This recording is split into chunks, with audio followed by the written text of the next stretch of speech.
The desperate signal, the silence of deep space was broken by a transmission that would change everything. Dr. Maya Patel sat in the observation deck of Outpost Gamma, Earth's most advanced deep space monitoring station, when the alarms began screaming. For 15 years, she had listened to the cosmic background radiation, searching for signs of intelligent life.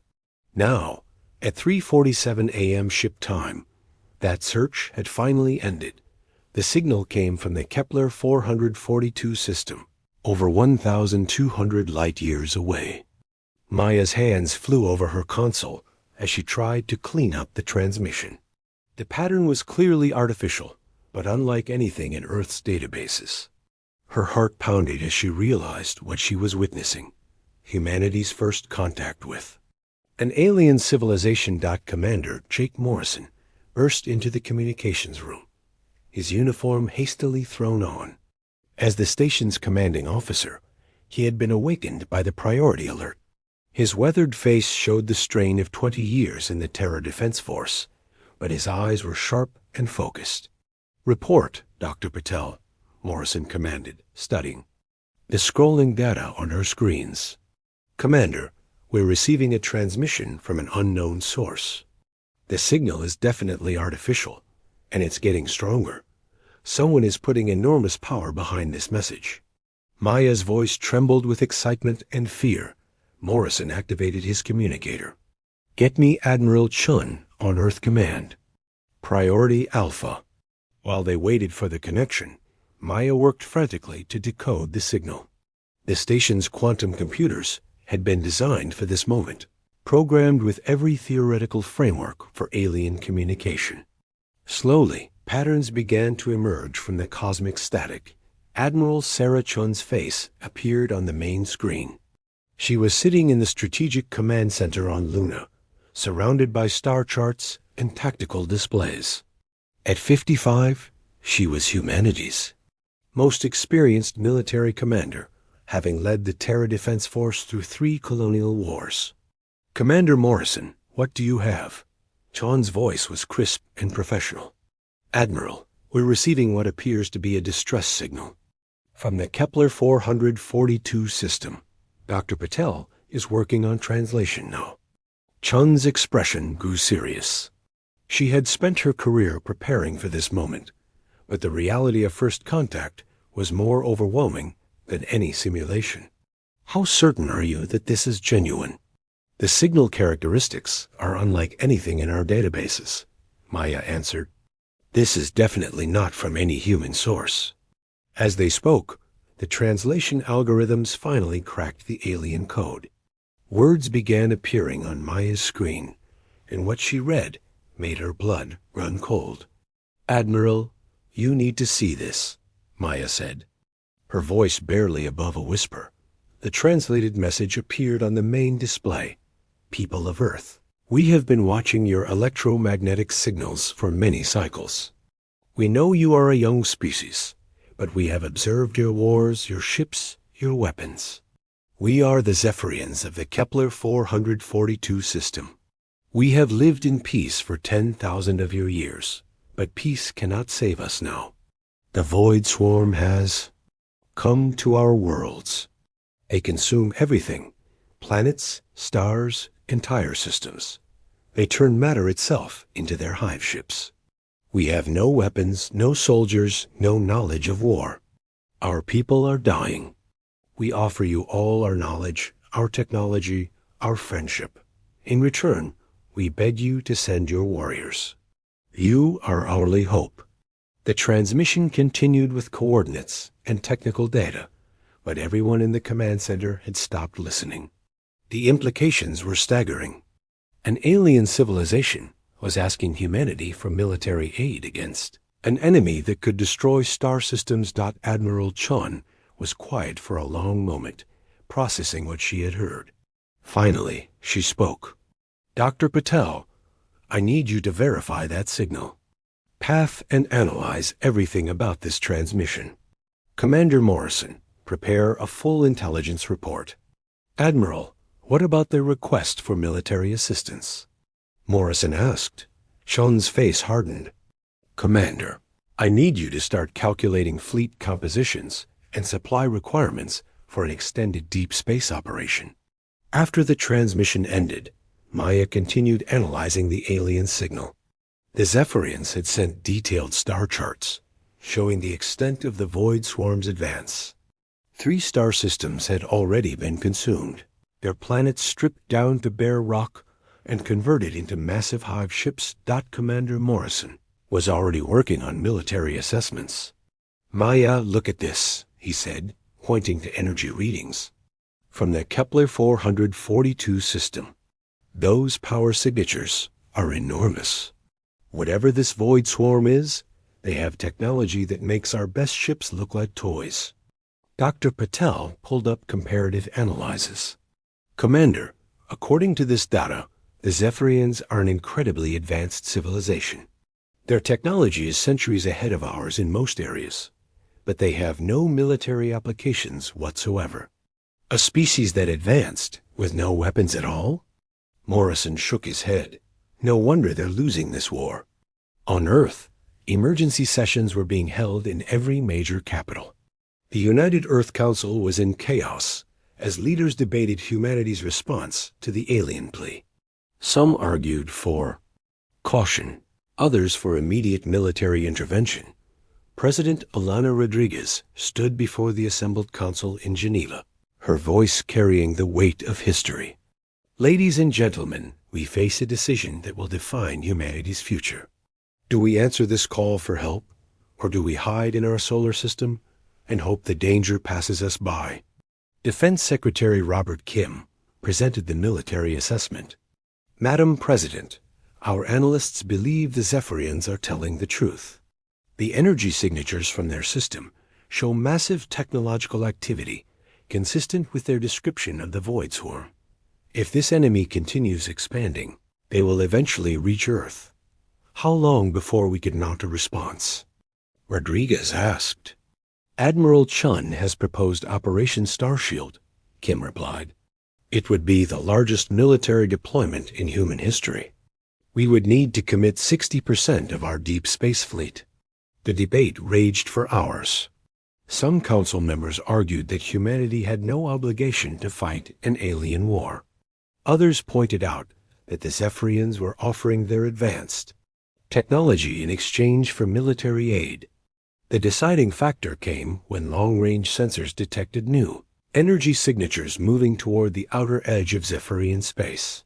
Admiral Chun addressed the council via hologram from Luna Command. Distinguished members, the void swarm is not stopping with the Zephyrians. Our deep space monitors show they are continuing to expand. Based on their current trajectory, they will reach the outer colonies within 50 years. The vote was close, but humanity made its choice. Operation Starshield was approved. The next month saw the most massive military mobilization in human history. The Luna shipyards worked around the clock, preparing vessels for the longest journey humanity had ever attempted. The flagship was the dreadnought Prometheus, a kilometer-long behemoth armed with the most advanced weapons humanity could build. Captain Alex Rivera stood on the bridge of the Prometheus, watching the fleet assemble. Born in the asteroid colonies, he had spent his entire career in deep space.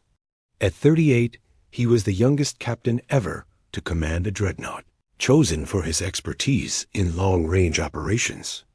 Captain, the final supply ships are docking, reported Lieutenant Commander Lisa Park, his executive officer. We'll be ready for departure in 6 hours. Rivera nodded, studying the tactical displays. The fleet consisted of 12 dreadnoughts, 36 cruisers, and over 100 support vessels. Nearly 200,000 men and women were preparing to leave the solar system, possibly forever. Chief Engineer Marcus Webb approached with the final systems report.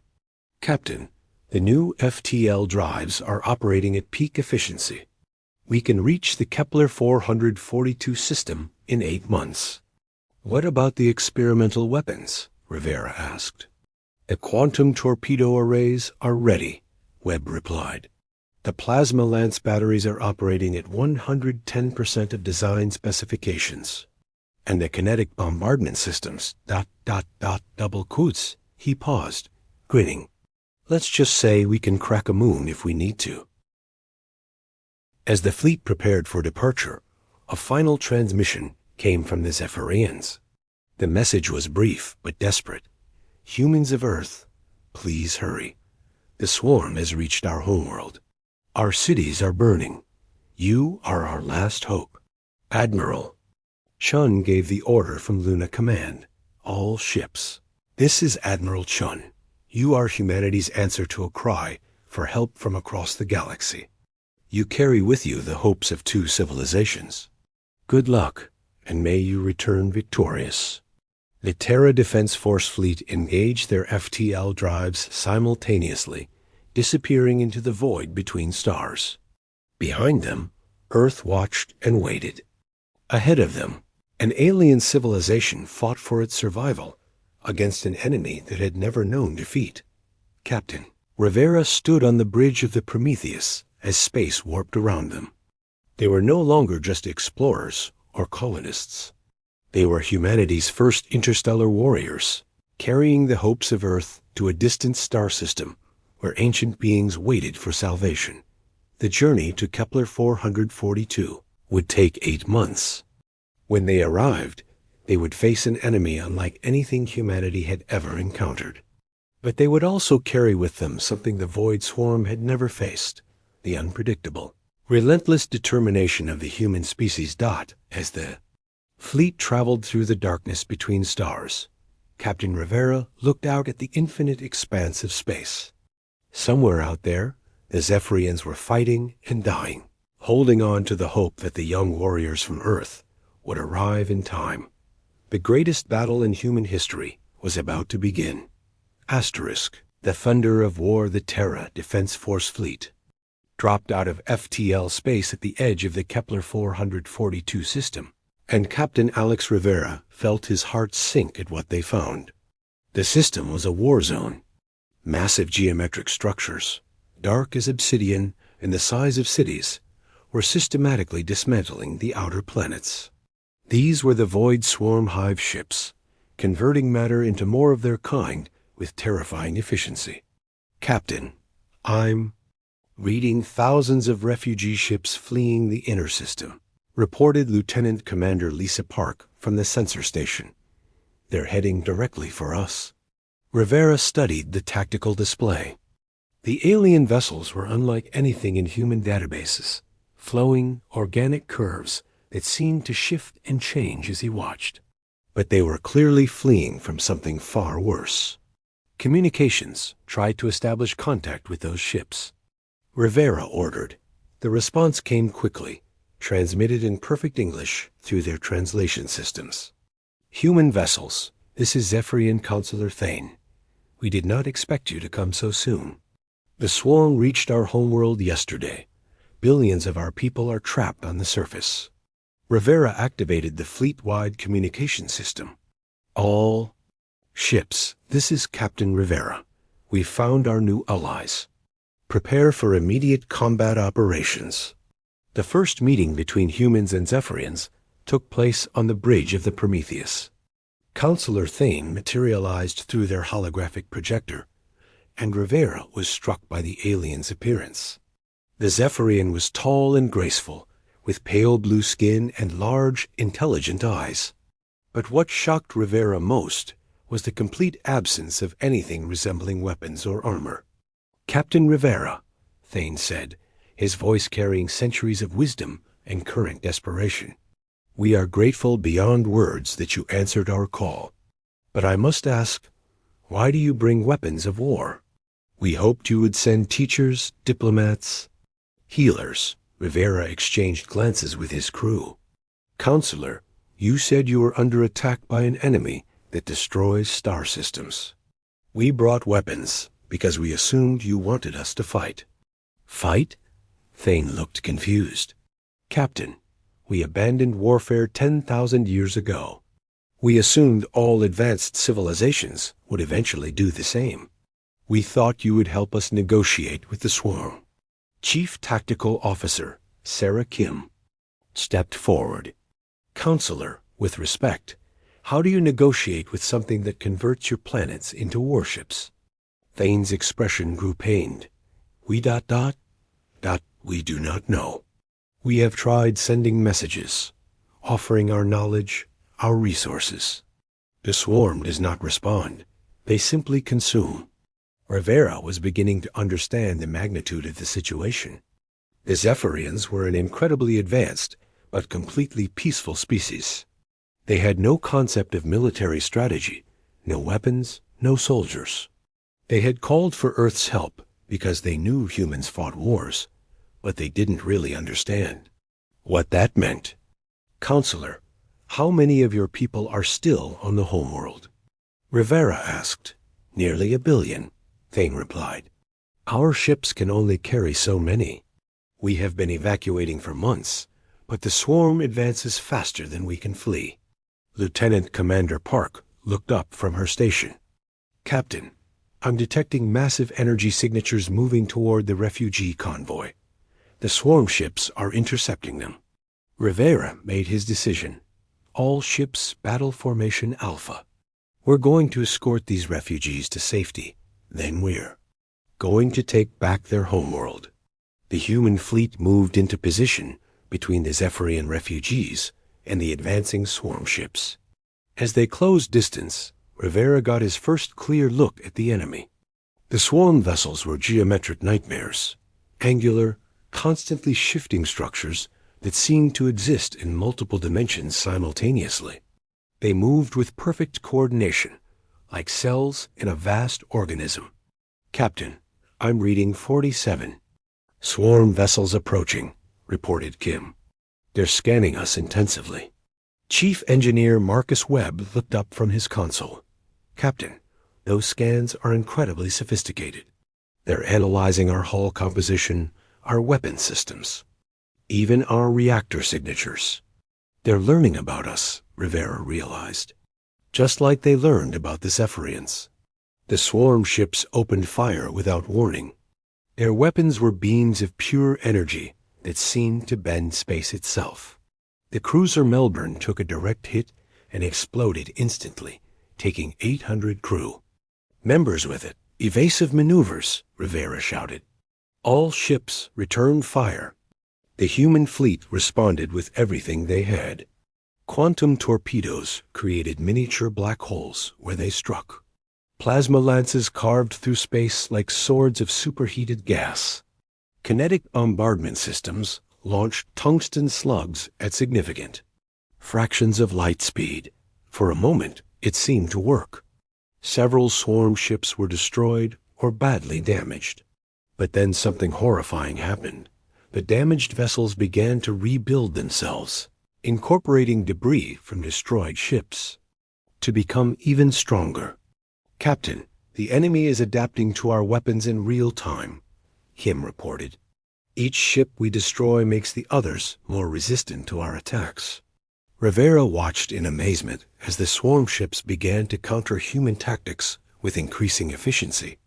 They were learning from every exchange, becoming more effective with each passing minute. Webb, can we modify our weapons, make them unpredictable? Rivera asked. We can randomize frequencies and firing patterns, Webb replied. But it might damage our own systems. Do it. All ships implement random firing protocols. Don't let them predict our attacks. The human fleet began attacking in ways that seemed chaotic and inefficient.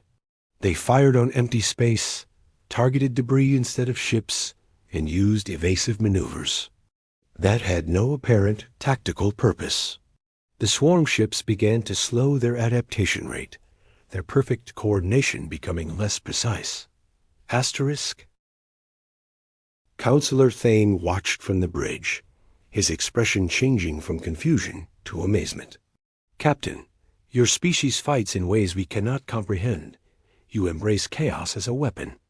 Counselor, sometimes the best strategy is to have no strategy at all, Rivera replied. But even as the human fleet held its own, more swarm ships were rising from the Zephyrian homeworld. The planet's surface was being systematically stripped away, converted into raw material for the enemy's endless expansion. "Captain, I'm detecting a massive energy signature rising from the planet," Park reported. "It's 10 times larger than anything else in their fleet." A ship the size of a small moon emerged from the planet's atmosphere. Its surface was covered with weapons that could destroy continents. As it approached, it began broadcasting a message that made their computers struggle to translate. "Humans of Earth," the message began, "we have been observing your species. You show interesting potential. Your chaotic nature is ... unexpected. We offer you a choice. Join us willingly, and your world will be spared. Resist and face the fate of all who oppose the swarm." Rivera stood up from his command chair. "This is Captain Alex Rivera of the Terra Defense Force. We don't negotiate with species that commit genocide. If you want Earth, you'll have to go through us." The massive swarm command ship began charging weapons that could crack a planet. But Rivera had one more card to play. Throughout the battle, he had been studying the swarm's behavior, looking for any weakness in their perfect coordination. "All ships, prepare for Operation Chaos," Rivera announced. "We're going to do something so insane that even their computers can't predict it." The human fleet suddenly broke formation and began firing on each other. Not with enough force to cause real damage, but enough to confuse the swarm sensors. Then they turned their weapons on the planet itself, not to destroy it, but to kick up massive debris clouds that would interfere with the swarm's targeting systems. The swarm ships hesitated, their coordination broken by the humans' seemingly self-destructive behavior. In that moment of confusion, Rivera gave the order for humanity's secret weapon. "All ships, activate the Nova charges." Hidden throughout the fleet were experimental weapons that had never been tested in combat. The Nova charges were designed to create temporary miniature stars, flooding the area with radiation that would disrupt the swarm's quantum-level coordination. The charges detonated simultaneously, creating a brief stellar phenomenon that lit up the entire system. The swarm ships, dependent on their quantum network for coordination, were suddenly cut off from each other. They began to operate independently, their perfect unity shattered. "Now!" Rivera shouted. "All ships, full attack!" The human fleet poured everything they had into the confused swarm vessels. Without their coordination, the individual ships were vulnerable. One by one, they were destroyed or disabled. The massive command ship tried to retreat, but the human fleet pursued relentlessly. Captain Rivera ordered the Prometheus to ram the enemy vessel, but at the last moment, the swarm ship's defenses failed completely. It broke apart under the bombardment, its pieces falling back toward the planet Dot. As the dust settled, the Zephyrian homeworld was free. The remaining swarm ships fled the system. Their expansion halted for the first time in their existence. "Counselor," Thane looked at Captain Rivera with something approaching awe. "Captain, you have done something we thought impossible. You have defeated the swarm." Rivera looked out at the damaged planet below. "Counselor, we've won this battle, but the war isn't over. The swarm will adapt to what we did here. They'll be back, stronger than before. Then what do we do?" Thane asked. Rivera smiled grimly. "We do what humans do best. We prepare for the next fight, and we make sure that when they come back, we're ready with something even more unpredictable." The alliance between Earth and the Zephyrians began that day, forged in the fire of battle.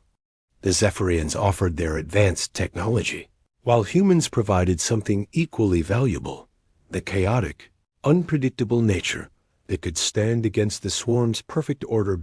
As the Terra Defense Force fleet prepared for the long journey home, they carried with them the knowledge that humanity had become something new. They were no longer just colonists or explorers. They were the galaxy's unexpected defenders, the species that could bring chaos to order and hope to despair. Stars had cried for help, and humanity had answered with thunder. Asterisk.